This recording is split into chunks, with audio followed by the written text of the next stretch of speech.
আসসালামু আলাইকুম। ওয়ালাইকুম আসসালাম। বাড়ি কোথায়? বাড়ি তো এই যে স্বর্গরূপ মন্ডল। স্বর্গরক মডেল তো নাওডাঙ্গা ইউনিয়ন ফুলবাড়ি কুড়িগ্রাম। হ্যাঁ, হ্যাঁ, ঠিক আছে। আচ্ছা, এখানে এ পর্যন্ত কতগুলো ঘর দুয়ার বাড়ি মানে বাড়ি ঘর দুয়ার ভেঙে গেছে, কতগুলো পরিবার আর কি নিঃস্ব একদম কমসে কম ২-৩০০ মানুষ এখান থেকে বাড়িঘরদর ভেঙে নিয়ে চলে গেছে।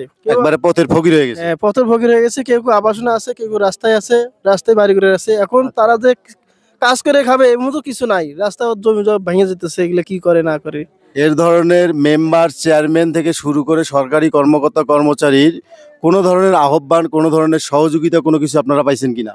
এর আগে আমরা সব করছিলাম, মানববন্ধন আরেকবার করছিলাম, কিন্তু আমরা ওগুলো পারি নাই। কিন্তু এইবার ফের চেষ্টা করছি, দেখি কি করা যায়। আমি অবস্থান করতেছি এখানে চরগোরক মন্ডল নাওডাঙ্গা ইউনিয়ন ফুলবাড়ি কুড়িগ্রাম। আপনারা দেখলেন যে এত বড় একটা মানববন্ধন, এত জনগণ শুধুমাত্র নদী ভাঙন রোধে, যারা স্থানীয় চেয়ারম্যান ছিল, মেম্বার ছিল, ভোটের আগে বিভিন্ন ধরনের কথাবার্তা দিছে, আসলে ওই অনুযায়ী কোনো ধরনের কাজের তারা করে নেই। আর পানি উন্নয়ন বোর্ড থেকে শুরু করে সরকারি কর্মকর্তা কর্মচারী যারা আছে তারাও এখন পর্যন্ত এইখানকার সেইভাবে কোনো ধরনের খোঁজখবর নেন নাই। এইখানে বিগত ৩০ বছর যাবৎ যেভাবে মানে বাড়ি ঘর দুয়ার জমি জমা যেভাবে আপনারা দেখতে পাচ্ছেন যে এত বড় নদীর মধ্যে বিলীন হয়ে গেছে। তো এই যে এত বড় নদীর মধ্যে বিলীন হয়ে গেছে, বিগত ৩০ বছরে ৪০০ থেকে ৫০০ পরিবার সবাই নিঃস্ব হয়ে গেছে। কেউ আবাসনে ঠাঁই নিছে, কেউ অন্যের বাড়িতে ঠাঁই নিছে, কেউ অন্যের বাড়িতে কাজ করে খায়, কেউ মানে বিভিন্নভাবে তারা তাদের জীবিকা নির্বাহ ঠিকই করতেছে।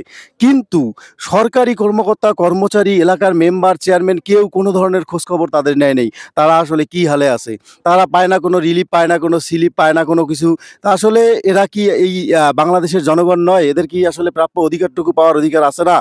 স্বাধীন বাংলাদেশে যদি স্বাধীন অধিকারটুকু তারা না পায়, তাহলে তারা যাবে কোথায়? আজকে নদীর মধ্যে এতগুলো বাড়ি বিলীন হয়ে গেল, এতগুলো আবাদি জমিন বিলীন হয়ে গেল। সরকারি কর্মকর্তা কর্মচারী যারা আছে, যারা ঊর্ধ্বতন কর্মকর্তা আছে, তাদের চোখে পড়লো না। তারা কি তাদেরকে কোনোভাবে আশ্বস্ত করতে পারলো না? একটু আপনারা যদি লক্ষ্য করেন, পুরো ইয়াটা দেখাও।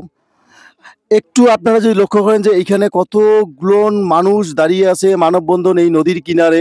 আসলে জানি না শুধুমাত্র মিডিয়ার লোকজন ছাড়া এখানে কোনো সরকারি কর্মকর্তা কর্মচারী আছে কিনা। আমার মনে হয় নাই, এখানে একটা এলাকার মেম্বারও নাই।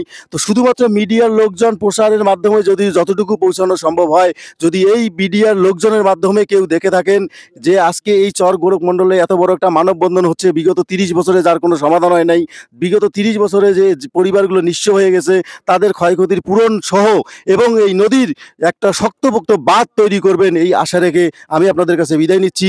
সবাই ভালো থাকবেন, আমার জন্য দোয়া করবেন। আল্লাহ হাফেজ।